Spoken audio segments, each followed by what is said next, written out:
Chapter 41 of Mansfield Park by Jane Austen. A week was gone since Edmund might be supposed in town, and Fanny had heard nothing of him. There were 3 different conclusions to be drawn from his silence, between which her mind was in fluctuation, each of them at times being held the most probable.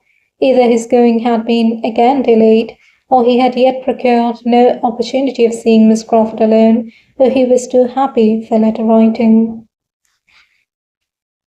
One morning, about this time, Fanny having now been nearly 4 weeks from Mansfield, a point which she never failed to think over and calculate every day, as she and Susan were preparing to remove, as usual, upstairs, they were stopped by the knock of a visitor whom they felt they could not avoid, from Rebecca's alertness in going to the door, a duty which always interested her beyond any other. It was a gentleman's voice. It was a voice that Fanny was just turning pale about when Mr. Crawford walked into the room. Good sense, like hers, will always act when freely called upon, and she found that she had been able to name him to her mother, and recall her remembrance of the name as that of William's friend, though she could not previously have believed herself capable of uttering a syllable at such a moment. The consciousness of his being known there only as William's friend was some support. Having introduced him, however, and being all reseated, the terrors that occurred of what this visit might lead to were overpowering, and she fancied herself on the point of fainting away. While trying to keep herself alive, the visitor, who had at first approached her with as animated a countenance as ever, was wisely and kindly keeping his eyes away and giving her time to recover, while he devoted himself entirely to her mother, addressing her and attending to her with the utmost politeness and propriety, at the same time with a degree of friendliness, of interest at least, which was making his manner perfect. Miss Price's manners were also at their best, warmed by the sight of such a friend to her son, and regulated by the wish of appearing to advantage before him. She was overflowing with gratitude, artless, maternal gratitude, which could not be unpleasing. Mr. Price was out, which she regretted very much. Fanny was just recovered enough to feel that she could not regret it, for to her many other sources of uneasiness was added the severe one of shame for the home in which she found her. She might scold herself for the weakness, but there was no scolding away. She was ashamed, and she could have been yet more ashamed of her father than of all the rest. They talked of William, a subject on which Mrs. Price could never tire, and Mr. Crawford was as warm in his commendation as even her heart could wish.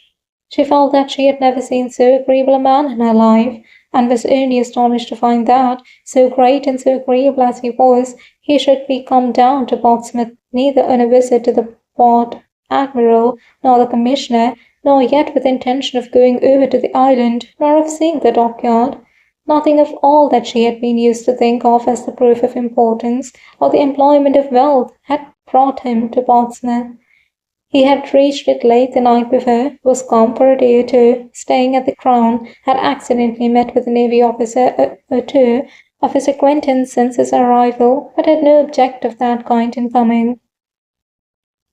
By the time he had given all this information, it was not unreasonable to suppose that Fanny might be looked at and spoken to, and she was tolerably able to bear his eye, and hear that he had spent half an hour with his sister the evening before his leaving London, that she had sent her best and kindest love, but had had no time for writing, that he thought himself lucky in seeing Mary for even half an hour, having spent scarcely 24 hours in London after his return from Norfolk, before he set off again, that her cousin Edmund was in town, had been in town, he understood, a few days, but that he had not seen him himself, but that he was well, had left them all well at Mansfield, and was to dine, as yesterday, with the Frasers. Fanny listened collectedly, even to the last-mentioned circumstance. Nay, it seemed a relief to her worn mind to be at any certainty, and the words, "Then by this time it is all settled," passed internally, without more evidence of emotion than a faint blush. After talking a little more about Mansfield, the subject in which her interest was most apparent, Crawford began to hint at the expediency of an early walk. It was a lovely morning, and at that season of the year a fine morning so often turned off that it was wisest for everybody not to delay the exercise. And such hints producing nothing, he soon proceeded to a positive recommendation to Mrs. Price and her daughters to take their walk without loss of time. Now they came to an understanding. Mrs. Price, it appeared, scarcely ever stirred out of doors, except of a Sunday. She owned she could seldom, with a large family, find time for a walk. Would she not then persuade her daughters to take advantage of such weather and allow him the pleasure of attending them? Mrs. Price was greatly obliged and very complying. Her daughters were very much confined. Portsmouth was a sad place. They did not often get out, and she knew they had some errands in the town which they would be very glad to do. And the consequence was that Fanny, strange as it was, strange, awkward, and distressing, found herself in Susan within 10 minutes, walking towards the High Street with Mr. Crawford. It was soon pain upon pain, confusion upon confusion, for they were hardly in the High Street before they met their father, whose appearance was not the better from its being Saturday. He stopped, and ungentlemanlike as he looked, Fanny was obliged to introduce him to Mr. Crawford. She could not have a doubt of the manner in which Mr. Crawford must be struck. He must be ashamed and disgusted altogether. He must soon give her up, and cease to have the smallest inclination for the match. And yet, though she had been so much wanting his affection to be cured, this was a sort of cure that would be almost as bad as the complaint. And I believe there is scarcely a young lady in the United Kingdoms who would not rather put up with the misfortune of being sought by a clever, agreeable man than have him driven away by the vulgarity of her nearest relations. Mr. Crawford probably could not regard his future father-in-law with any idea of taking him for a model in dress, but, as Fanny instantly and to a great relief discerned, her father was a very different man, a very different Mr. Price in his behaviour to this most highly respected stranger from what he was in his own family at home. His manners now, though not polished, were more than passable. They were grateful, animated, manly. His expressions were those of an attached father and a sensible man. His low tones did very well in the open air, and there was not a single oath to be heard.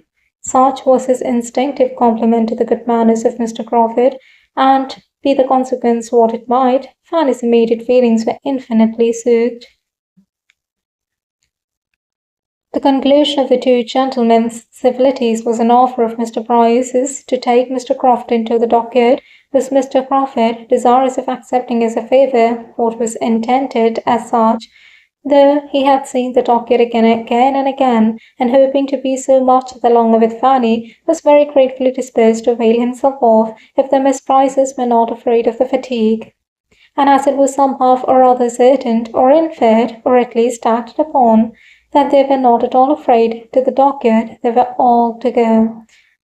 And but for Mr. Crawford, Mr. Price would have turned thither directly, without the smallest consideration for his daughter's errands in the High Street. He took care, however, that they should be allowed to go to the shops they came out expressly to visit, and it did not delay them long, for Fanny could so little bear to excite impatience or be waited for, that before the gentlemen, as they stood at the door, could do more than begin upon the last naval regulations, or settle the number of 3-deckers now in commission, their companions were ready to proceed. They were then to set forward for the dockyard at once, and the walk would have been conducted, according to Mr. Crawford's opinion, in a singular manner, had Mr. Price been allowed the entire regulation of it, as the two girls, he found, would have been left to follow and keep up with them or not, as they could, while they walked on together at their own hasty pace. He was able to introduce some improvement occasionally, though by no means to the extent he wished. He absolutely could not walk away from them, and at any crossing or any crowd, when Mr. Price was only calling out, "Come, girls, come, Fan, come, Sue, take care of yourselves, keep a sharp look-out," he would give them his particular attendance.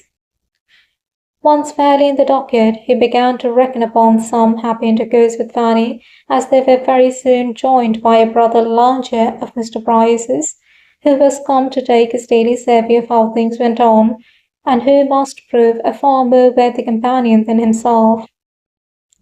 And after a time the two officers seemed very well satisfied going about together and discussing matters of equal and never failing interest, while the young people sat down upon some timbers in the yard, or found a seat on board a vessel in the stocks, which they all went to look at. Fanny was most conveniently in want of rest. Crawford could not have wished her more fatigued or more ready to sit down, but he could have wished her sister away. A quick-looking girl of Susan's age was the very best third in the world, totally different from Lady Bertram, all eyes and ears, and there was no introducing the main point before her. He must content himself with being only generally agreeable and letting Susan have her share of entertainment, with the indulgence, now and then, of a look ahead for the better informed and conscious Fanny. Norfolk was what he had mostly to talk of. There he had been some time, and everything there was rising in importance from his present schemes. Such a man could come from no place, no society, without imparting something to amuse. His journeys and his acquaintance were all of use, and Susan was entertained in a way quite new to her. For Fanny, somewhat more was related than the accidental agreeableness of the parties he had been in. For her approbation, the particular reason of his going into Norfolk at all at this unusual time of year was given. It had been real business, relative to the renewal of a lease in which the welfare of a large and, he believed, industrious family was at stake. He had suspected his agent of some underhand dealing, of meaning to bias him against the deserving, and he had determined to go himself and thoroughly investigate the merits of the case. He had gone, had done even more good than he had foreseen, had been useful to more than his first plan had comprehended, and was now able to congratulate himself upon it, and to feel that in performing a duty he had secured agreeable recollections for his own mind. He had introduced himself to some tenants whom he had never seen before. He had begun making acquaintance with cottages whose very existence, though on his own estate, had been hitherto unknown to him. This was aimed, and well aimed, at Fanny. It was pleasing to hear him speak so properly. Here he had been acting as he ought to be the friend of the poor and the oppressed.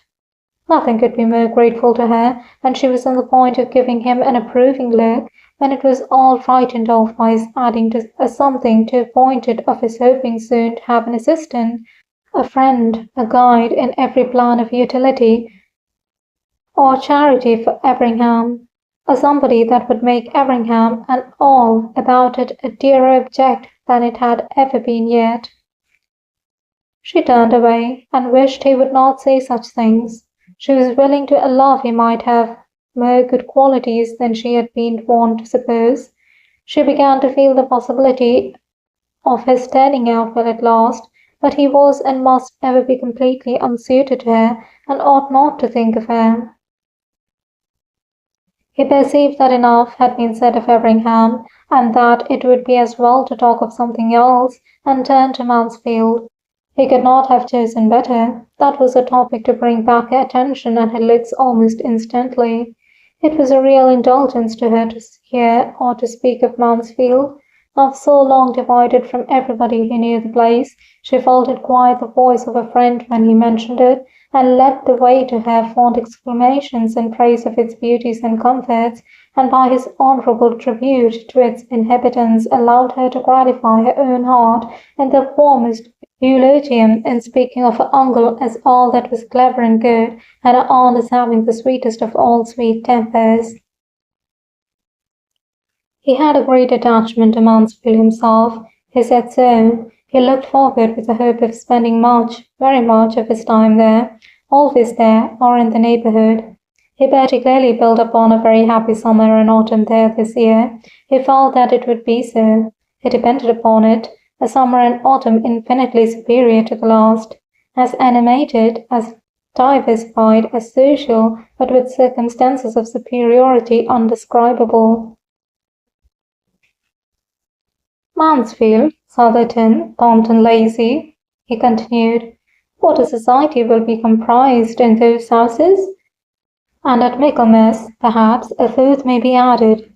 Some small hunting box in the vicinity of everything so dear, for as to any partnership in Thornton Lacey, as Edmund Bertram once good-humouredly proposed, I hope I foresee two objections, two fair, excellent, irresistible objections to that plan.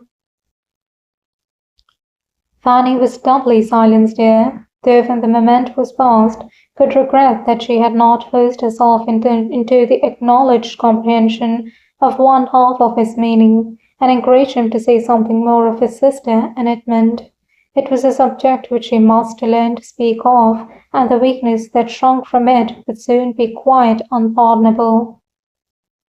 When Mr. Price and his friend had seen all that they wished, or had time for, the others were ready to return, and in the course of their walk back, Mr. Crawford contrived a minute's privacy for telling Fanny that his only business in Portsmouth was to see her, that he was come down for a couple of days on her account, and hers only, and because he could not endure a longer total separation.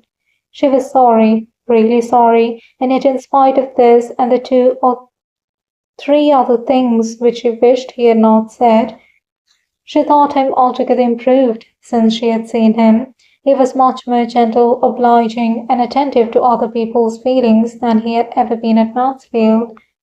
She had never seen him so agreeable, so near being agreeable. His behaviour to her father could not offend, and there was something particularly kind and proper in the notice he took of Susan. He was decidedly improved. She wished the next day over. She wished he had come only for one day, but it was not so very bad as she would have expected. The pleasure of talking of Mansfield was so very great.